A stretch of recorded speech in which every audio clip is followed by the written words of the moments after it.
कल DG ISPR ने press conference की और कुछ इल्जामात लगाए केपीके के सियासतदानों पर। इन शॉर्ट आप कह सकते हैं कि सुहेल अफरीदी पर इल्जामात लगाए। इससे पहले अली अमीन के दौर में तो ऐसे इल्जामात नहीं लगाए गए, लेकिन अब इसलिए लगाए जा रहे हैं क्योंकि सुहेल अफरीदी ने 9 मई की इंक्वायरी बिठा दी है रेडियो पाकिस्तान हमले पर, जिसका इल्ज़ाम इदारा तो पीटीआई पर लगाता है, लेकिन इसकी सीसीटीवी फुटेज कभी सामने लेकर नहीं आए, जिससे अंदाज़ा होता है कि कुछ तो गड़बड़ है। और एमल वली खान भी एएनपी के इल्ज़ाम लगा चुके हैं कि रेडियो पाकिस्तान पेशावर हमला जो है वो वर्दी एहलकारों ने जो है वो किया। जब सबूत मांगे जाएंगे तो हम उनको ये सबूत भी देंगे, और इल्ज़ाम इसका पीटीआई पर लगा दिया गया। खैर, अब सबूत तो सुहेल अफरीदी बहुत जल्द लेकर आ रहे हैं। इसी का गुस्सा आईएसपीआर ने कल निकाला है, और मुकामी सियासतदानों पर जो इल्जामात लगाए हैं वो दरअसल कबायलियों पर लगाए गए हैं, ताकि सुहेल अफरीदी जो जिरगा करने जा रहे हैं इसको नाकाम बनाया जाए।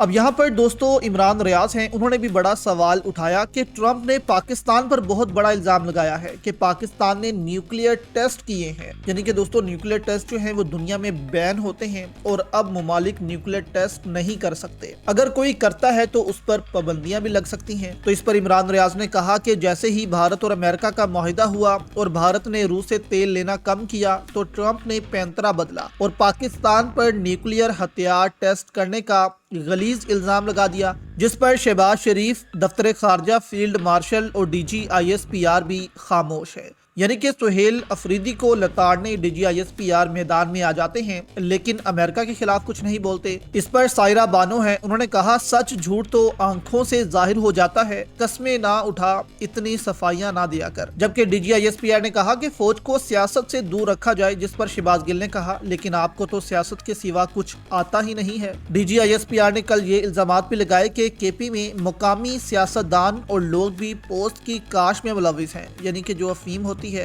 अफगान तालिबान इसलिए इनको तहफ़्फ़ुज़ देते हैं कि ये पोस्ट स्मगल होकर अफगानिस्तान जाती है। अफगानिस्तान में फिर इस पोस्ट से आइस और दीगर मंशियात बनाई जाती हैं। तीरा में ऑपरेशन की वजह से यहाँ अफीम जो है उसकी फसल तबाह कर दी गई है। यानी डीजी आईएसपीआर ने कहा कि 1 एकड़ से तकरीबन 18 से 20 लाख रुपया जो है ये इकट्ठा करते हैं। इस वजह से ये सियासतदान जो है इन ऑपरेशन के खिलाफ है। तो यहाँ पर दोस्तों सीधा सीधा आईएसपीआर ने कबायलियों और जिरगे पर हमला किया है कि अगर ये जिरगा जो है ऐलान करता है ऑपरेशन रुकवाने का, तो ये वाजिया करेगा कि ये दहशतगर्दों और अफगानिस्तान के साथ मिले हुए हैं और इनको सिर्फ अपना पैसा अजीज है। यानी कि इस किस्म के इल्जामात लगा रहे हैं, लेकिन सुहेल अफरीदी भी दोस्तों डटे हुए हैं, और अब डीजी आईएसपीआर ने जो इल्जामात लगाए हैं उसके सबूत बहुत जल्द सुहेल अफरीदी भी सामने लेकर आ रहे हैं।